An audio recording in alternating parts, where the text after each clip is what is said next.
Ya sunanki? Aisha. Aisha wa? Aisha Nura. Nura. Shekarar ki nawa? Shekara ta 27. A wani gari kike? A baranda. A ina baranda take? Baranda can in an wuce na huta. A Batsari? To kin ga wasu kuɗi nan? Na gansu. Naki ne? Nawa ne? Ban san ko nawa bane. Miliyan 2 ne da 405 kamar yadda muka irga. Ina za ki kai su?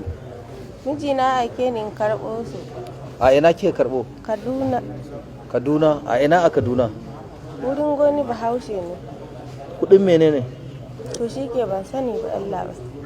To ina mijinki yake? Yana a can ɗin. A ina ne can? A daji. A'a, ɓarawon daji ne? Ranka ya daɗe a'a. To ya aka yi an kama ki kuma bai biyo ki ba in ba ɓarawo bane shi? A wani daji yake? Nan ɗin baranda, dajin baranda. Dajin baranda. Yana da bindiga? A'a. Su nawa ne a wurin? To gaskiya ban san ko suna da ɗan. To amma Nura an daɗe ana neman shi akan harkar sata da garkuwa da mutane da satar shanu. An ce kuma a kungiyar Abura ɗaya yake. Ba aikin shi bane. Sai me yake yi? Ya iga dai fata wannan. Satar dai kawai yake? Ni dai shi na sani amma gaskiya ban san garkuwan nan da mutane. Sai sata? Ban da masaniya gare ta. Sata wace irin sata yake? Haka kamar ta dabbobi ni da ita na sani. To ana satar dabbobi ba bindiga?